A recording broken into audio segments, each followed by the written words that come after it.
Gavin Newsom finally, sort of, ish, confirmed that he is running for president, which is a thing that we've seen happening for a very long time. In fact, my theory, because I'm paying attention, is that he really was in the wings waiting to be the guy when he was watching Our Weekend at Bernie's president, Joe Biden.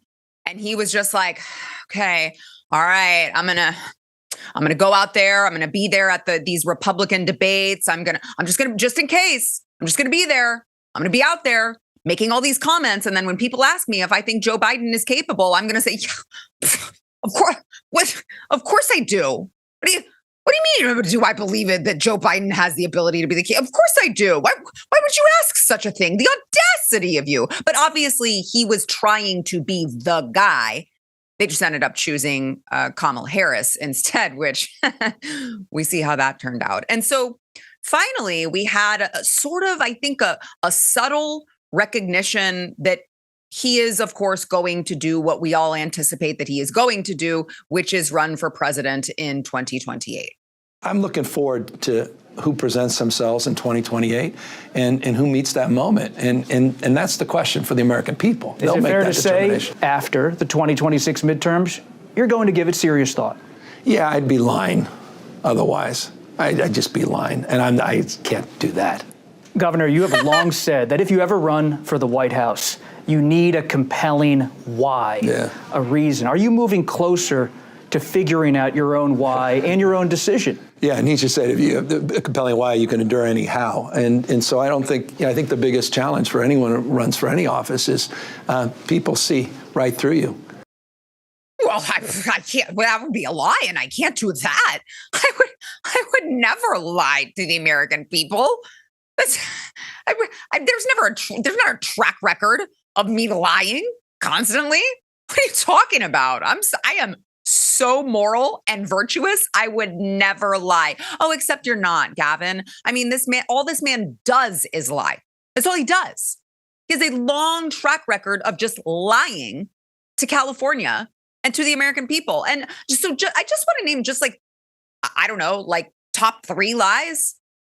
We'll just leave it there, because the problem with Gavin Newsom is I could spend the entire show. I won't, but I could spend the entire show going through not just his lies, but his record. Instead, we'll just condense it a little bit for you. Okay? Here's one. Gavin Newsom claims he was just a poor kid growing up in poverty. But also, it was also about paying the bills, man. And it was just like hustling.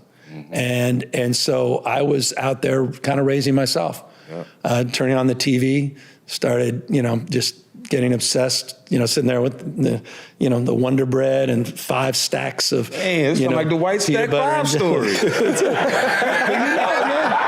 Come on. Macaroni and cheese. Bro. Are you talking about me? Young YG. YG, man. Every day in the backyard, just bouncing the basketball, throwing the ball against the wall until the ball is just like fraying, man. And your arms yourself. That's it. I was just living off Wonder Bread and mac and cheese. I was so poor. Well, see, the problem with that is that it turns out that his dad worked for the billionaire heir Gordon Getty. So I just want to show, how's this for poor? There's a caption below this picture for this article.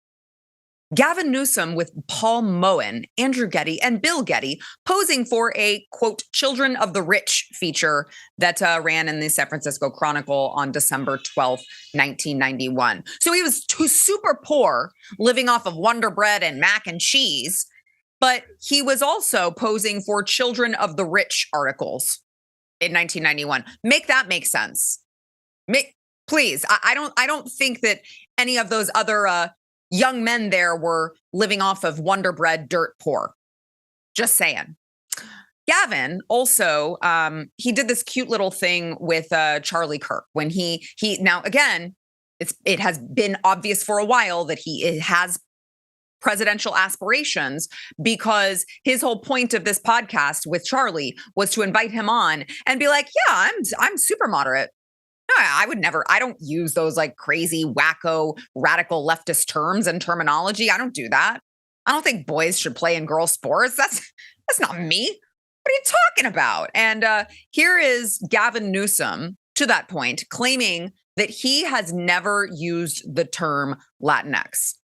The Latinx stuff that, by the way, not one person ever in my office has ever used the word Latinx. So can we finally put that to bed? Yeah, we agree. But where did that even No go? more Latinx, like, everybody. Well, I just didn't even know where it came from. I'm like, what are people talking about? Oh, except Gavin, we have the receipts, because not only has your office talked about it, you yourself have tweeted using the term Latinx, talking about COVID-19 disproportionately impacts the Latinx community, children in poverty, 31% Latinx. That isn't a thing. It's not an actual term. It's just made up because white people want to convince the Latin community that they are somehow oppressed with their language. It's always white people who look like Gavin Newsom who are trying to convince minorities of all of the ways that they are oppressed. And this is one of them. Your language is oppressing. That's why we'll call you Latinx. My office has never used the term Latinx. Well, I mean, I don't know. Do you belong to your own office, doofus? The internet is forever, Gav. Now, let me give you one more here. Gavin Newsom also claimed that President Trump never called him before sending the National Guard to Los Angeles. Now, this was a big one, too.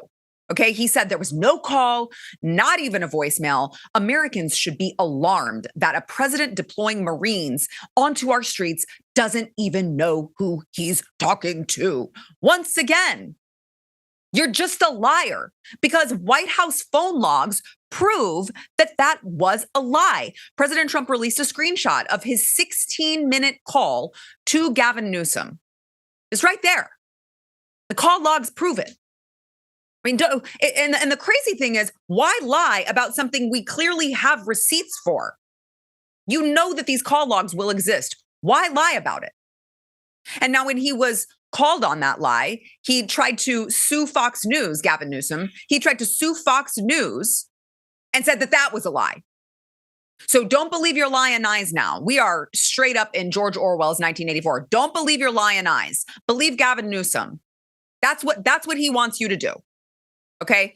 So now that he is, of course, trying to be the guy for 2028, he is trying to drum up all of this attention and pick all these fights with Republicans, specifically, of course, President Trump. And so he's attacking President Trump. He's attacking all of these other Republicans. I think we have a collage of these tweets, and it's really cute. But the fact of the matter is, they just don't, like, no one on the left can meme as well as the right. They don't know how to do it. And so it's just been really, really cute watching Gavin Newsom try to win the battle on social media, and also openly admitting that he is trying to bait other politicians like Florida Governor Ron DeSantis. Here's what he had to say on Ron DeSantis.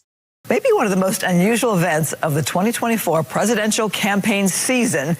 Tonight in Georgia, California Governor Gavin Newsom will debate Florida Governor Ron DeSantis. I asked Governor Newsom about it back a few months ago, and it was an answer that went viral. The fact that he took this debate, the fact that he took the bait in relation to this debate, shows that he's completely unqualified to be president of the United States. That's my humble first person. You're baiting him with the debate offer? Of course. I mean, why is he debating a guy who's not even running for president when he's running for president? I mean, what a loser. Like, well, why were you doing it then, Gavin? Why were you doing it? If we were all supposed to put our focus in the presidential nominees, and you in fact had a presidential candidate in Joe Biden, why would you need to participate? I mean, he's just not good at this. He's not good at it at all. However, if I were Gavin Newsom, I probably would want to distract from my record too. He'll lie, he'll cheat, he'll steal, he'll make stuff up, he'll sue Fox News over what was clearly a lie. He'll just keep distracting into oblivion, because if you don't listen to the distractions and you actually look at his record, you will find it's just all shit. So I probably would want a distraction as well. I'd be like, well, hey, let's talk about literally anything other than my record. Unfortunately for him, we are going to talk about it. Let's talk first about homelessness. 2025, actually, you guys might not know this, in California, 2025 is a huge milestone for Governor Gavin Newsom because it's his 21st anniversary of his 10-year plan to end homelessness. Yay! Congrats on the big anniversary, Gavin. So he launched this back in 2004 when he was mayor of San Francisco. Because remember, somehow this man has failed upwards in epic fashion.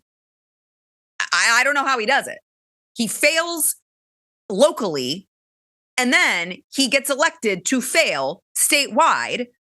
And I just want to, I mean, for those of you who are unsure how his 10-year plan to end homelessness worked out now, 21 years after that fact, let's just see how that panned out. In your plan to end chronic homelessness in San Francisco. How are you going to solve homelessness? What are you going to do as a new mayor? And I say, well, what are you going to do? Focus on a housing first model, direct access to housing. Shelter, solve sleep, housing with wraparound and support services, solve homelessness. Homelessness absolutely can be solved. Laid out a detailed homeless strategy. There's been no intentionality on homelessness in this state for decades. It's not been a focus. I don't think we can solve homelessness. I know we can solve homelessness. We will reduce street homelessness quickly and humanely through emergency action. The highest investment the state's ever made is $1 billion on homelessness. We are poised to pass a budget in the next few hours that will provide $12 billion of investments. I can literally quantify 58,000 people that we got off the streets last year. And none of you would believe it.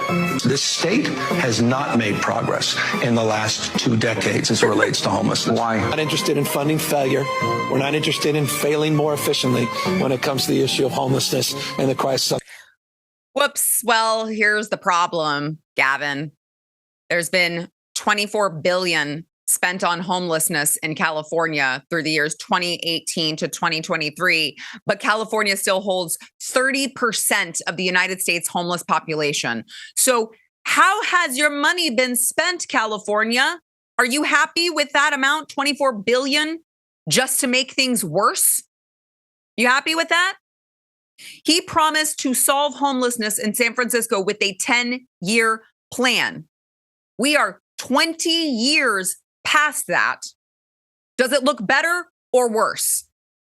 Because that is Gavin Newsom's legacy. And that is what, of course, you have to look at this. Whatever he does locally, statewide, you have to assume he is going to do nationwide. Otherwise, what's the point?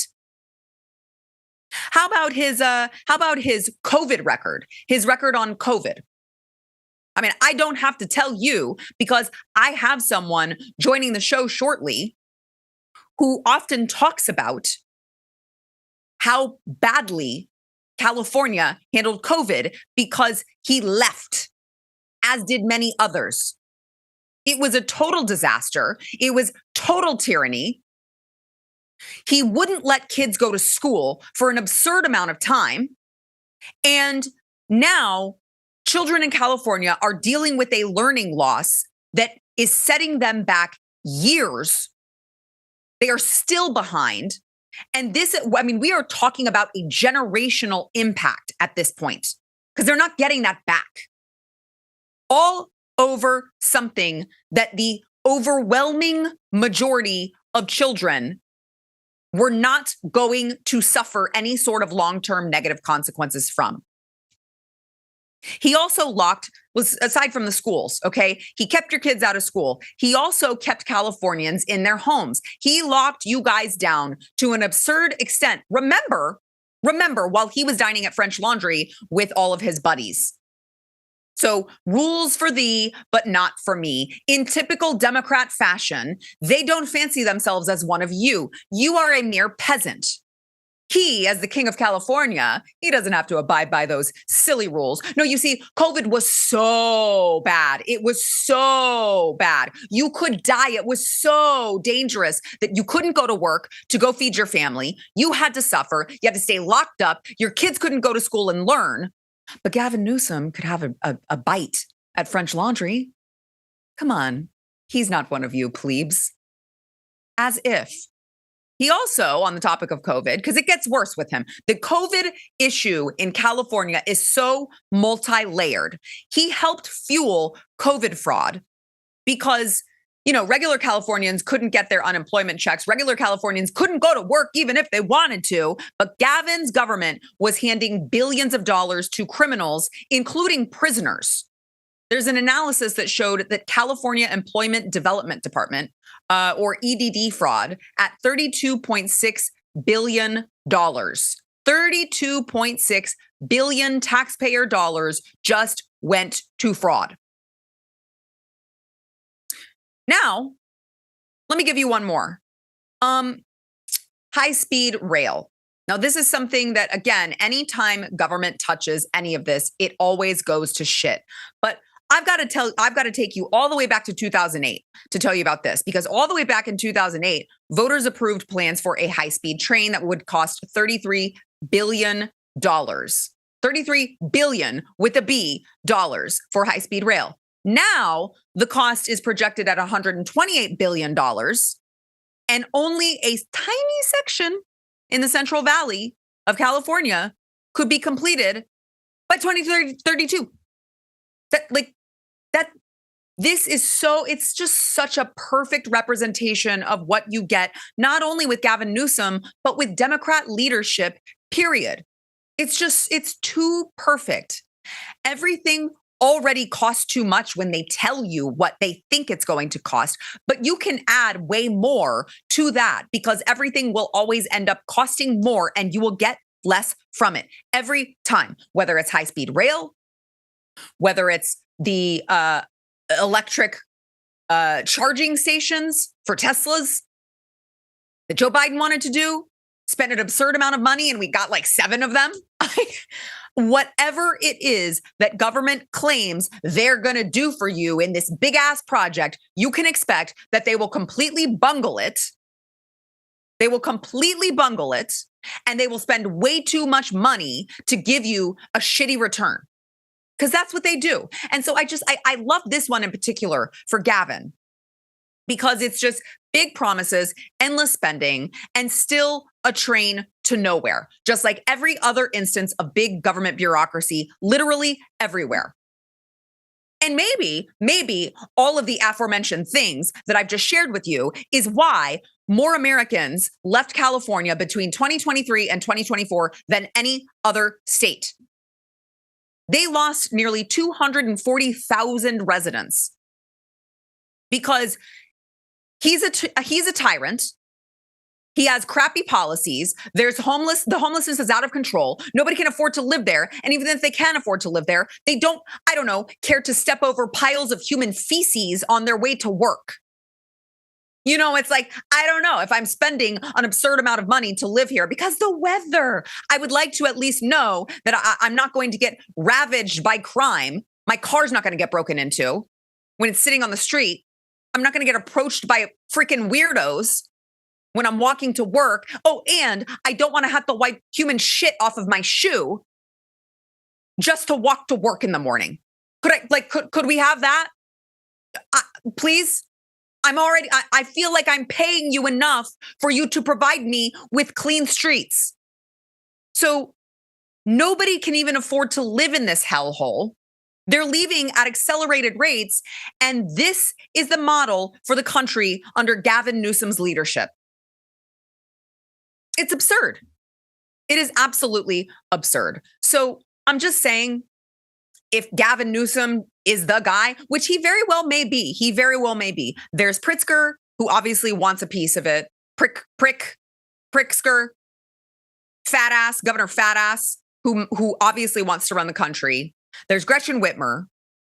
There's Kathy Hochul. I mean, they're all bad. They're all bad. But Gavin Newsom, in particular, has something going for him in that he is a snake oil salesman. He says things very eloquently. He is very good on his feet when he is asked a question. And now what he will tell you is a complete lie. You cannot expect to get the truth from him, but it will sound very nice. And so that may make him the 2028 candidate. Just remember, if he would get to run America the same way he ran California, expect more of the same. The state of California nearly burned to the ground on his watch, quite literally. And we all see how this would play out on a larger scale. Don't let it happen, America. All right, make sure that you are subscribed on YouTube. Sara Gonzales, Unfiltered. Smash the like button, or you can gently tap it. We all appreciate a gentle tapping from time to time. But make sure to comment in the algorithm. It will help us out a lot. We all know that that was stacked against us, has been for quite some time. Share the show with your friends as well. If you like this clip and you want to see the full episode, click here. And if you want to subscribe to the channel, come on, you know you do. Click here.